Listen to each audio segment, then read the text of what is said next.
How can you afford to dream big when you can't afford the basics, right? If you're one hit away from going under, that is not freedom. That's fragility. Yeah. And that's why what's happening right now feels so inherently wrong. It was a system that maybe at some point was working for more people, but right now feels like it's only working for the elite, the insiders, the ultra wealthy. And that's not the promise of Florida. That's not the promise of America. To be honest with you, I was really excited for this conversation because I've known Hector for a little while now. And I remember in 2023, we were in Aspen for the Aspen Ideas Festival. It was a dinner full of philanthropists and nonprofit leaders. And you obviously were still at Google at the time. And I remember one of the Comcast people saying, Hector, you have to run for office. And I remember your face like lit up. And you pondered on it a little bit. And I don't know if at that point you had already made the decision that this was something you were going to do. But I remember telling you in that moment as well, like validating, like, hey, if this is what you feel called for, like you should do it. And so to see that you've decided to take that leap of faith and start running for office is really inspiring. Let me just say that. So I know a little bit about your background. You know, you were raised in South Florida. You come from Venezuelan family that migrated here to the States. I love for you to tell the audience who was little Hector and what was his dreams and his aspirations. Yeah, listen, I think there's something powerful about coming from an immigrant household, right? I mean, I sit here with you after the sacrifice that my parents made to come to a new country, to leave the known behind and leap into uncertainty, which we were talking about before we started recording. And, you know, they came here with little more than a big dream, lots of hope, and the belief that if they worked hard and stayed grounded in their values and played by the rules, they could build a better life. And a better life they did build, right? Like they very much in many ways, many aspects lived out a version of the American dream. But one of the things that I reflect on most often is the role that community played in my parents' journey in this country. Community took my parents in and helped them learn the language, helped them adapt to the culture, helped them find their first neighborhood and buy their first home.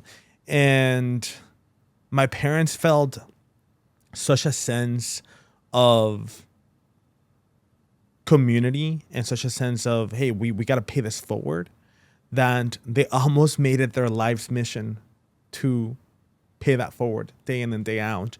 My dad, he's a Christian pastor.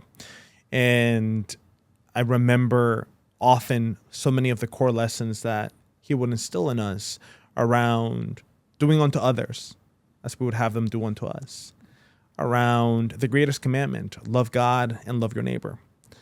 And I got to see them practice that day in and day out in how they engaged with community. One of my earliest memories as a young kid growing up in Broward County is a packed house. Consistently a packed house, because my parents would take in asylum seekers, refugees, new immigrants that were just beginning to get their footing in this country.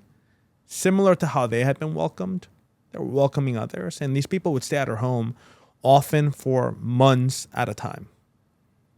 And little Hector, of course, absolutely hated this. I wanted nothing more than to have a normal childhood, to have my own space, to not be crammed into a small bedroom with my two siblings, because every other room was taken by other families and other people that needed a roof over their heads. But little did I know that my parents were showcasing to me and instilling the lessons of never turning our back on and showing grace to people on the margins. That the lesson that community at the end of the day is more than words. It's action, it's sacrifice, and it's about truly showing up for people. And in every which way, those lessons have guided every decision that I've made professionally and otherwise, including the ones that I'm making today, that grounding in the value, the sacrifice, and the action that is community has been instrumental to my entire life. Yeah. I appreciate you mentioning the importance of community. I think about my own upbringing in Brooklyn. So I grew up in the projects, Pink House Project specifically, and it's a community of people that a lot of times we're all leaning on each other, right? There were moments where my mom would cook these big pots of rice and she would disseminate the plates to our neighbors. And oftentimes I used to be like, well, why aren't they cooking their own rice, right? Like my own ignorance as a 8-year-old, 9-year-old, it was like, why are they always knocking on the door for rice, right? And then little did I know that it was because they actually didn't have the means to, right? And I think that as I grew older and I started thinking about my own life and the ways in which I wanted to contribute, I go back to those moments when I saw my mom and my dad give of themselves in a way that was very unselfish and was very much centered in community. And I realized that so much of what we need these days is to anchor in people's humanity and be able to see them for who they are and be a part of their journeys. And so when you think about the core values that your mom and dad instilled in you, right now that you are yourself a father, what are you hoping that your child, right, leaves with from your upbringing and then the kinds of values you want to instill with them now? Listen, I've been really thinking about this latest endeavor that I'm undertaking right now, which I'm sure we'll get into later in the conversation. But running for office has been an entirely new chapter in my journey. I'm not a career politician. This is not kind of like a default next step for the career journey that I was on, but a necessary one. And I've been thinking a lot about the importance of anchoring this campaign on values. And I think a lot to the values that my parents taught me as a young person, as a young adult. And I've been really coalescing around 3 values in particular. One is the value of community. We've been talking about community. I think we're going through a bit of an inflection point in this country, a cultural or societal inflection point where we have almost lost track of the sense that we owe each other something. We have lost track of the essence of viewing one another as a fully whole, fully dignified human being, first and foremost. And instead, we've opted to view each other through a political lens, perhaps. And when we view each other through a political lens, it's so much easier to emphasize the differences and to potentially even see each other as a political adversary or an enemy, as opposed to a fellow human being and a fellow American. So that value of community, of again, we owe each other something. Community is not a sign of weakness. It's how you build nations. We need to return to that place, to that value. I think the other value that I've been thinking a lot about is the value of freedom. And we talk about Florida being, I've been seeing a lot of politicians recently talk about Florida in the context of the free state of Florida, right? And I like that aspiration. However, if as a state, the majority of people in this state are one hit away from going under financially, that's not freedom. That's fragility, right? So how does freedom actually show up, right? What does dignified freedom look like in the lives of everyday people? Financial freedom, freedom over their bodies, freedom to make decisions over their careers and their lives. So I've been thinking a lot about that anchoring, right? That feels like such an American value and such a Florida value. And then the last kind of underlying value that I've been sitting with a lot is the value of fairness. I think we all aspire for a more fair, a more just society, a place when we can all receive a fair wage for a hard day's work, a place where everyone, regardless of their gender, sexual orientation, race, skin color, socioeconomic status, where everyone can be treated with dignity, fairness, and respect, then we all aspire to that place, regardless of where you sit on the political spectrum. I think we all aspire to a place of fairness and justice. So how do we bring that back into the political mix is something that I've been sitting with a lot too, and something that I hope that we can be elevating and pushing forward. And that's also, I mean, another kind of key core value that I think I've seen come out of biblical teaching, and also out of the example that my parents laid out for me growing up. Yeah, for sure.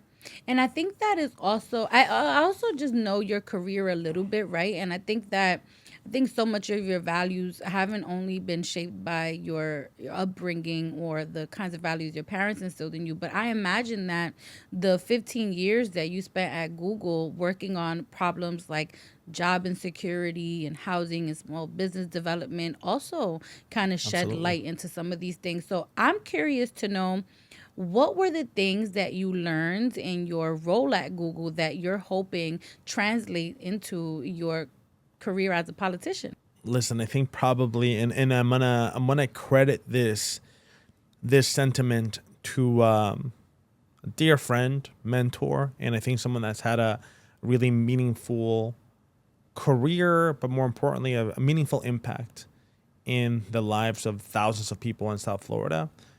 Dr. Eduardo Padron, who's the former president of Miami-Dade College.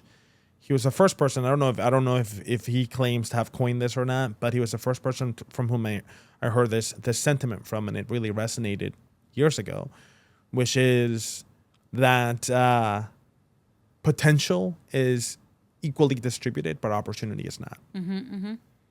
Right? I think potential being universal, everybody has the potential to do great things and to dream big and to hustle and grind and be able to accomplish the unimaginable. But the barrier remains a lack of opportunity. Opportunity is not equally distributed for everyone. And one of the big sentiments that I've been thinking a lot throughout the course of this campaign is the promise of Florida and the promise of America, the promise of the American dream. Right now, the concept of the American dream, that hard work can yield a better life. Right now, that promise feels like a relic of the past. And it feels like we're quietly letting that fade to the background. Right? And I think that, to me, speaks volumes to the sentiment of opportunity.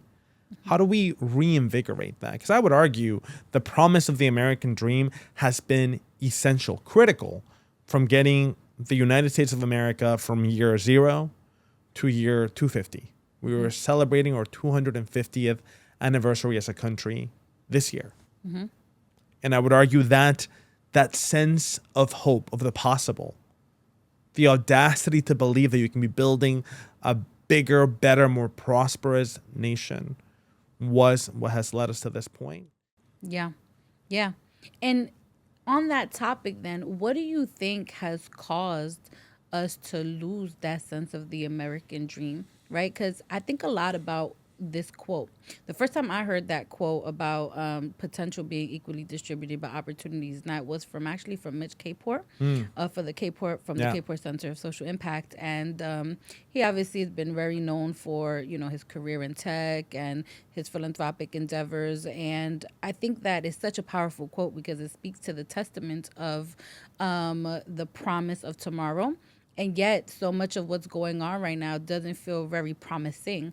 And so if you had to attribute what has changed in our society to, having this lack of promise or lack of belief that we can actually achieve, the American dream, like, what do you think is causing that disconnect at the moment?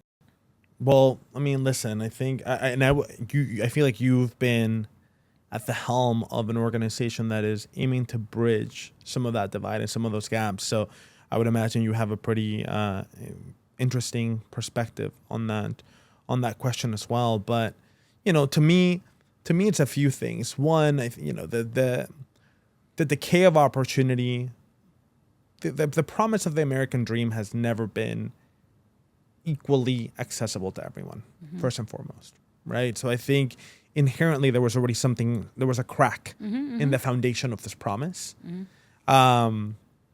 So at some point it was going to get to a breaking point, and at some point it was going to necessitate a bit of a re-engineering of sorts, which is, I think, the moment in time that we're going through right now. I think the other big tendency, or the other big pattern that I would point to, is if you look at human history, right, it took mankind, let's say, 100,000 years to get to the agricultural revolution. Then from there to the industrial revolution, maybe another 1,000 years. From industrial revolution to, I don't know, maybe let's call this time frame a technological, computational revolution of sorts. Maybe another, couple hundred years? And now it feels like we are leaping ourselves, if not on a monthly, maybe on a weekly, and if not on a weekly, maybe on a daily basis, with the way that technology is advancing. Historically, we had a much longer window to adapt, right? New professions were popping up. The car was being invented. People were learning that, hey, maybe there's a new job now, being a taxi driver or driving a bus. I think now that the rate at which technology is evolving is happening so quickly that it's almost reinventing the economy and the job pool so fast that it's definitely hard for policymakers to keep up. And to some degree, it's also been difficult for the market to be able to ensure that there's enough entry points into opportunity. And I think that's a big part of what you all have decided to tackle as an organization, is how do we ensure that more folks are going to have a fair shot, are going to have a fair pathway into the promise of economic mobility and opportunity. But I do think kind of this technological component has been a big accelerator in this process. Yeah, and widening the gap for sure. Absolutely. And so then when you think about, your career, because you started in technology, right? You were there up until recently, and you could have continued on the path of using your career in technology to help reduce this gap, right? You've been moving billions of dollars in capital to solve big problems like this. And you decided at some point, well, I'm helping decrease the problem. I'm helping decrease the gap with my work at Google, but maybe I need something else. So you're a politician. So you could have just been like, I'm going to do this through Google, and never actually risk, such a long career at such a reputable company to do what you're doing now. And so what did you find you were not getting in your role that's making you want to actually pursue what you're pursuing now? Yeah, listen, I think one of the biggest things, I spoke earlier to this kind of inflection point that we're going through socially and culturally. I think we're in a really peculiar moment in time. In 2025, 2026, it's been a bit of a convergence of multiple inflection points. You have an inflection point democratically. Are we still a nation of laws? Do we still uphold the rule of law? Do we still uphold due process? Or do we opt in and opt out as convenient for the narrative of the moment? There's an inflection point socially, like I mentioned. Have we forgotten that we owe each other something, to view each other as fellow Americans first and foremost? There's the inflection point economically that I mentioned as well. Or does the promise of the American dream still hold water? Or is that going to become a relic of the past?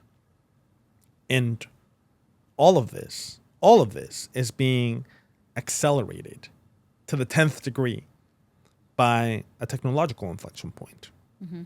Artificial intelligence, quantum computing, robotics, all of this is going to reshape the way that we live our lives, the ways that we interact with one another, how we learn, how we work. The very nature of work is going to change dramatically. And I think all those inflection points converging in this very moment, to me, made it abundantly clear that the lever that I had as private sector, as philanthropy, as an impact investor, and one of the largest, most prominent, most relevant to the moment companies, being Google, that simply wasn't sufficient. The friction point was policy, policies that were not being able to keep up with technology in the way that it was evolving, and policymakers or regulators who, quite frankly, are a gulf away from acknowledging, understanding both the potential of these technologies and also how do we prevent some of the challenges that could also come about this new technological order, right? So somebody that can hold the tension between the balance between these two competing ideas. And as I sat with that realization, hey, all these inflection points, technology is shifting, these are now becoming less so technical problems that can be solved by philanthropy and more so policy problems that then necessitate a new type of leadership in Washington to be able to write the rules for the road and enable us to be able to innovate responsibly. That really pushed me into this moment in time. And of course, the last driver for me is I'm a new father. I have a 2-year-old at home, and my wife and I began to reflect on what's the type of state and country that we hope that he will inherit one day, that he can be proud of, and that is going to enable him to be successful.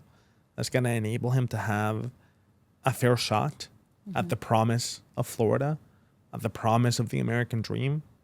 That's going to enable him to one day be able to walk the streets of these United States without fear and without needing to carry a passport just to show that he belongs in this country. And, that responsibility began to weigh on us. And right now, I just want to, one thing that gives me a lot of reassurance, I told you earlier that so much of the running for office process is out of our hands. A lot of it is context dependent and what have you. So there's a lot of uncertainty and a lot of surrender in the process. But the one thing that I do know for sure is 15, 20 years from now, when our son comes to his mom and I and asks, hey, what did you all do when the world was going through a critical inflection point and seemingly falling apart? Well, everything within our power to help course correct. Yeah, that's beautiful. And so you announced about, I want to say this was almost a year ago, that you were going to run for Senate in Florida. I'm assuming that over this last year, you've had tons of conversations with Floridians across the board. Yeah. And Florida is one of those states politically that is a very polarizing state. Everyone's always has their eye on Florida to see what it's going to happen, right? Tell me, what are you finding in your conversations with Floridians about what their fears are, what their needs are during this time, and what are you hoping to help solve for them if you're elected? Florida's home. Florida is where I grew up. Florida was the state that gave my parents opportunity. Florida to me is synonymous with a fresh start.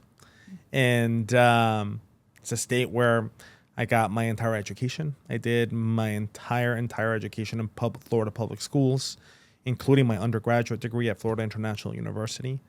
It's a state where I fell in love with my wife. It's a state where we are now raising a family. So I'm very committed and very rooted and very grounded in this state. And one of the things that I think is the most tricky thing about Florida, and somebody on my campaign team always frames it in the context that running for office in Florida is like running to be representing half of Eastern Europe, right? Like it's so many different countries with so many different priorities and needs and lived experiences and cultures. And that's very much the reality of Florida. I mean, South Florida, drastically different than the Panhandle. Jacksonville, drastically different than Key West. Tampa is different than Orlando and Daytona. Like, all these different communities are very, very different. But one of the themes that I've been hearing loud and clear in all my conversations with people up and down the state of Florida is that they are tired of chaos. They are tired of the race baiting and the fear mongering that's coming out of modern day politics. They just want solutions. They want common sense solutions that actually address their everyday problems. They want to be able to send their kids to good schools and know that they're getting a quality education in a safe learning environment.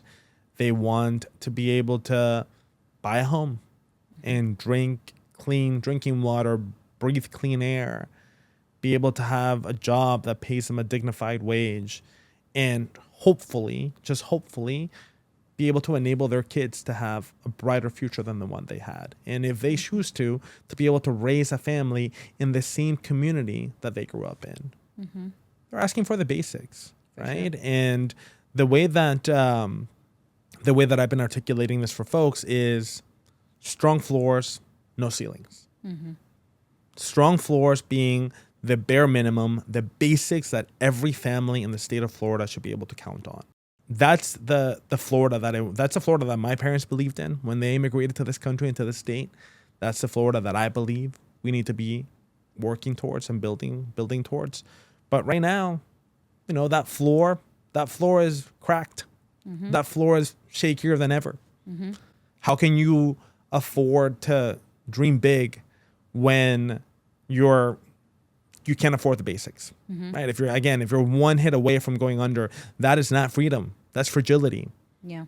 And that's why what's happening right now feels so inherently wrong. It was a system that maybe at some point was working for more people, but right now feels like it's only working for the elite, the insiders, the ultra wealthy. And that's not the promise of Florida. That's not the promise of America, right? And that's what we need to be addressing wholeheartedly, which is why I've built out a fairly robust campaign platform that aims to address both the current affordability crisis, also prevent a technological crisis of tomorrow.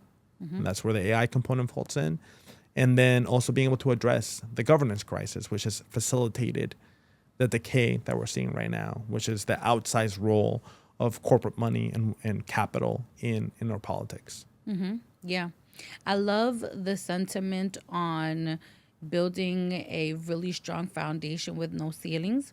I believe that we're in a time right now where people are having a hard time imagining the unimaginable. And I always tell people that, one, you can't build good things on shaky foundations, and you can't expect for us to be able to turn over good outcomes if we're not even providing folks the basic necessities to be able to thrive. And one thing that you mentioned was that right now this system is working for, very, very elite people in our society. What is the message you would want to say to them about the importance of distributing and exercising the power to decenter power, so that everyone in our society would have the opportunity to actually build good outcomes for themselves and their communities? Listen, going back to the value, we talked about the value of fairness earlier. I don't inherently believe in redistribution, but what I do believe in is that everyone should have a fair shot. Everyone should have a fair shot at being able to accomplish great things, at being able to live out the American dream, at being able to start a small business or potentially start a startup that becomes the next Google, at being able to live a dignified life. And that necessitates, again, a strong foundation to what we're talking about. And one of the big things that I've been pushing for in this campaign is one of the best ways that we enable that foundation is through tax reform. Right now, we tax hard work far too much, and wealth far too little. And that's what's created this slanted, incentivized structure where it keeps some people stuck to the bottom and a very, very narrow set of folks really, really holding all the capital and all the resources. And by the way, this conversation about artificial intelligence, I mean, this accentuates that dynamic, right? Yep. This could really very well be a tremendous opportunity, a tremendous technological opportunity to expand pathways to opportunity.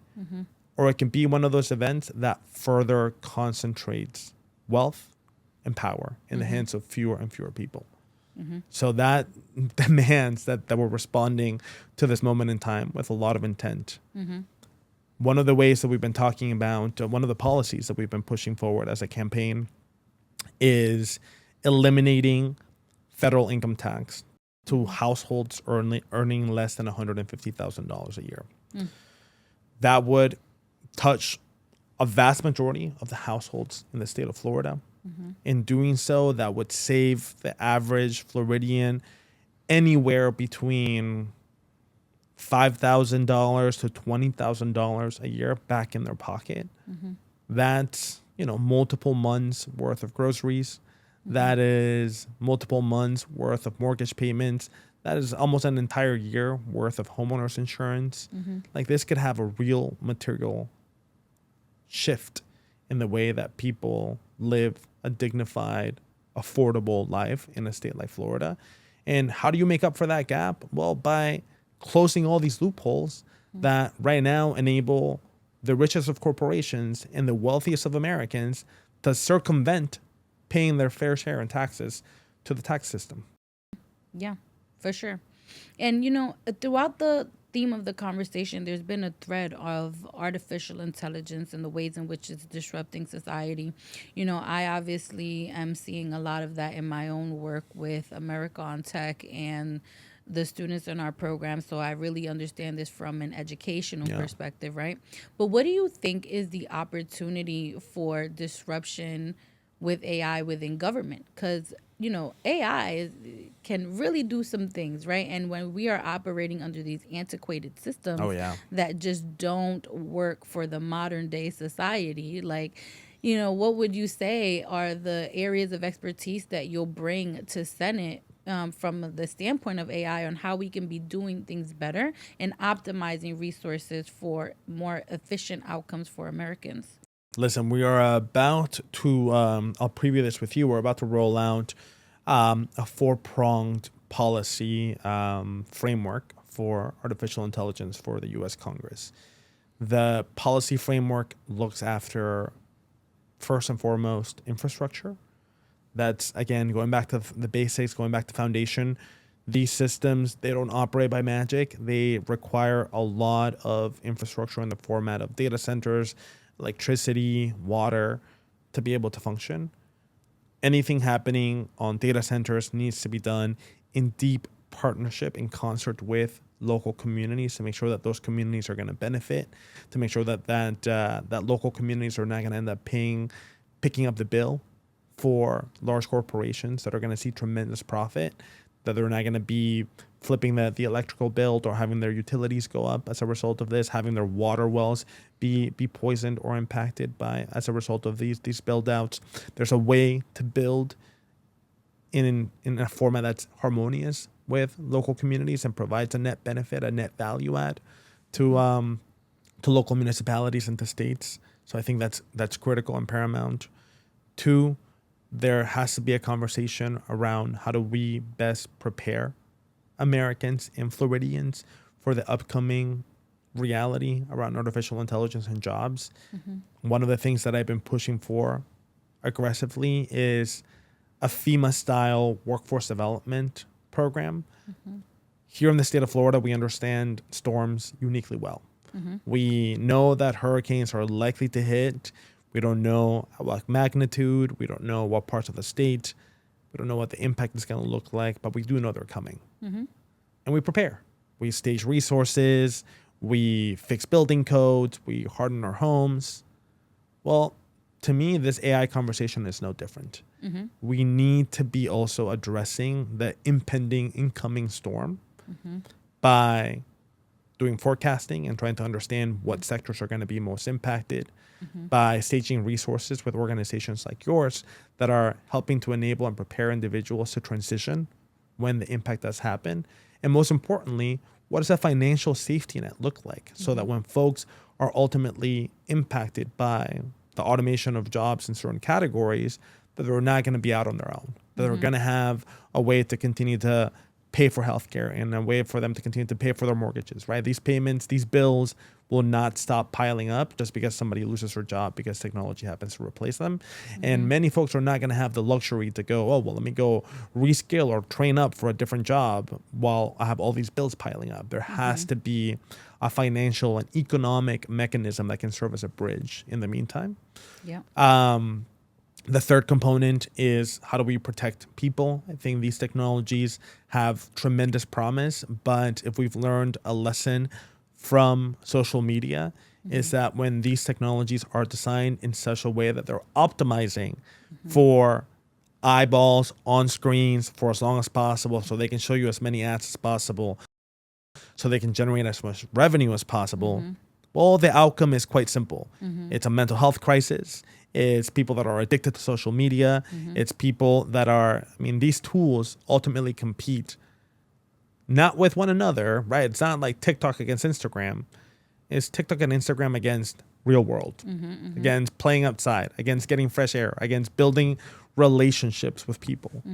And that's so crucial to who we are as human beings. So how do we regulate that environment in such a way that we're protecting kids and we're protecting the elderly from technologies, and every one of us from technologies that are going to be exponentially more consequential than social media. And the last one is kind of addressing this wealth disparity that could come about through these technologies, to the potential that these technologies have to create tremendous opportunity, but also the potential these technologies have, if not regulated accurately and adequately, to concentrate wealth and resources in the hands of fewer and fewer companies and individuals.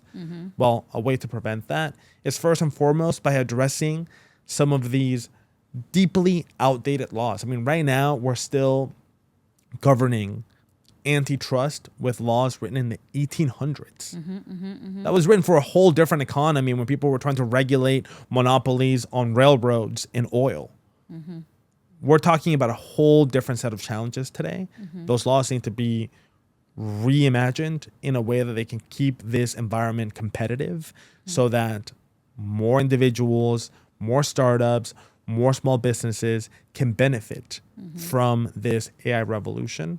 And then maybe to like wrap it all up and talk directly to your question earlier about the role of government in this. Listen, I'm a big proponent in the efficiency gains that are to be had as a result of adequately implementing and deploying artificial intelligence in the workplace. And government should not be immune to that. I mean, I think one of the sentiments that I think a lot about is we all now have this big allergic reaction to the Department of Government Efficiency that Elon Musk rolled out about a year ago with Donald Trump. And I would argue the diagnosis of the problem was accurate. There's tremendous inefficiency and waste in government because things are just not done effectively. The approach was haphazard. It was terrible. I mean, they were shutting down programs through political motivation. They were shutting down programs that were net beneficial. But there is something there around the sentiment that government can and should operate in a more efficient posture. And there's a way to be doing that through the implementation of technology if done responsibly and with the right safeguards. Yeah, for sure. You know, I think back to a few years ago when the Zuckerberg trial was being aired, and one of the leaders was asking him, well, how does, Facebook make money? Yeah. And it became the talk of the internet because a lot of people are like, how do you not know how Facebook makes money? He's just like ads, right? Obviously Facebook makes money in a lot of ways, but I think that was just his response at that time. in my mind, with a government structure right now that has a lot of people in place and in positions where they don't even understand technology or artificial intelligence, I think that you're coming in with such a competitive advantage having worked at Google for such a long time. What do you think has to happen for that education to scale to other people and incentivize them to think the ways in which you're thinking? Yeah. Because when I talk to folks who are in public service, a lot of times they talk about data and privacy concerns, but they're not always thinking about AI as it relates to automating, certain government operations or really using it as as a lever for more optimal use of resources. Yeah. So, what would you say needs to be true in order for everyone to get on board with that same agenda? I mean, listen, I think first and foremost, we need to be electing more leaders that have a sense of proximity to these technologies, that understand these technologies, that have spent time close to these technologies. The the average age of the U.S. Senate is close to 70 years old.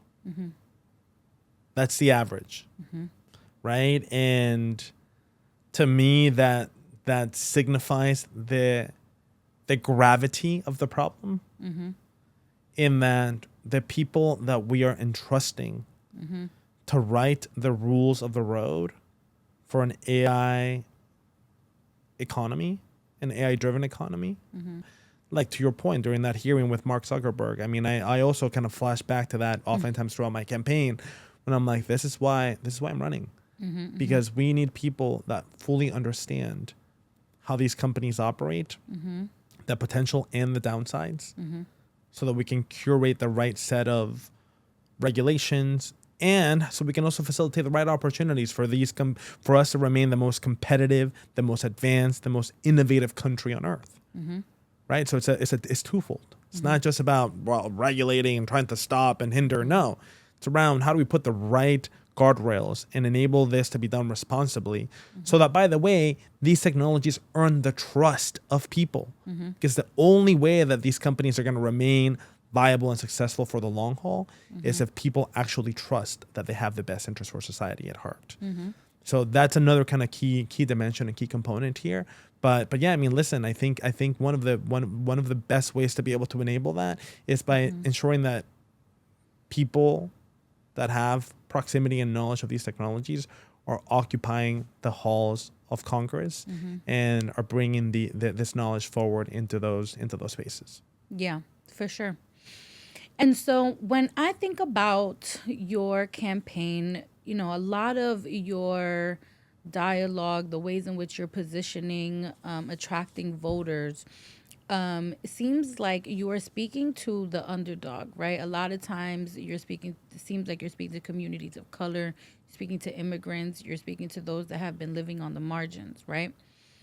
In the state of Florida, why do you think those voices are important to target when so many of the voices that I feel like are always in the media and are so loud when we think about Florida politics are the folks that are elite? Like, why are you choosing intentionally to place so much effort into speaking into audiences that have been traditionally silenced in politics? Yeah, I'm speaking to every Floridian. And the composition of the state of Florida is a diverse composition. It's a diverse state.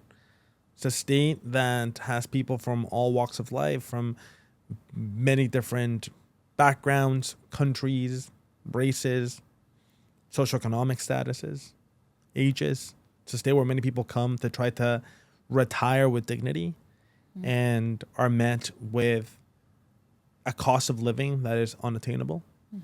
So my approach here is I'm building a campaign that has space for every person in the state of Florida. So if you're a senior citizen that's looking to live a more dignified life in the state of Florida, this campaign is for you. If you are a Latino that wants to know that you too belong in this state, that you too are a key contributor to the economy and the viability and the future and the brilliance of America, then this campaign is for you. If you are an African American or a Haitian American or a Colombian American or a Caucasian living in the state of Florida that is aspiring for a politics that is more dignified and more whole, more results oriented, less about fear mongering, less about race baiting, less about calling names, and more about building towards a solution, a state that we can all be proud of, this campaign is for you. And that's the posture that I'm bringing forth, because that's what this moment demands. If we're going to be successful as a campaign, and if we're going to be successful as a state, we cannot be shutting different groups of people out. One of my biggest reflections from early on in the campaign process was folks on my extended campaign team coming to me and telling me, hey, these are like the three segments or the one segment of people that we need to be targeting for the primaries, so that to put you in a strong posture to win the primary. And, I forget what the group was, but let's say it was white women over 55 who are mothers. And for them, it was like, hey, let's just dig deep. That's going to be the group we're going to focus on for the next 6 months. My pushback was, hey, this has to be a yes and. Like, sure, yeah, like if the numbers are telling us that those are the people most likely to come out and vote and most likely to show up to the midterms, then we should definitely be addressing that and speaking to them and engaging with them. But let's not forget about all these other groups. Let's not forget about every other individual segmentation in the state of Florida, that the only reason why they're not showing up and the only reason why they're not as engaged is because no one is speaking to them, because no one is showing up for them, because nobody's knocking on their door, because nobody's engaging with them, nobody's building community and trust with them. So we have to be the campaign that goes out and does that. And that's what I'm committed to doing. Yeah, for sure.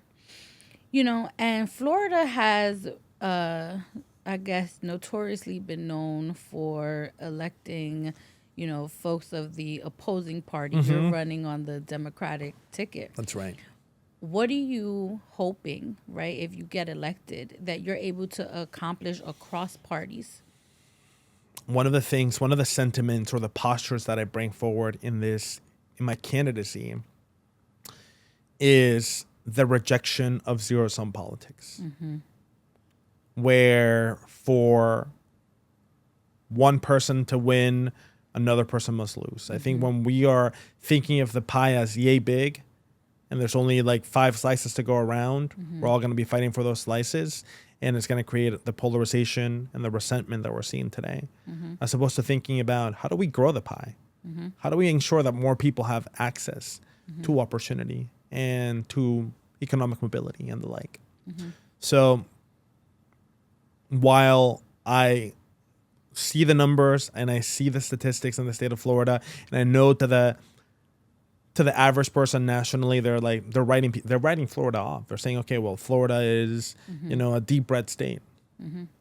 I would argue Florida's not deep red. Florida's not deep anything. Florida is fragmented and exhausted.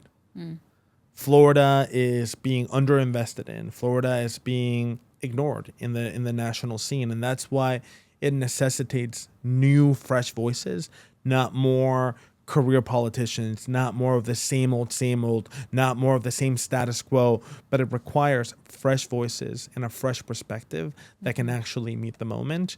And listen, I'm trying to bring forth what I can as someone that was raised in this beautiful state, as someone that loves this state to its core, and someone that sees the potential in the state of Florida and wants to make sure that potential is going to shine through.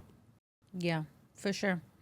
And so if you're elected, what do you think is the first thing you're going to work on outside of taking a little bit of a nap? Yeah. Man, long list, but I really do think that the one of the things that's most critical in this moment in time is making sure that the state of Florida is viable for more people.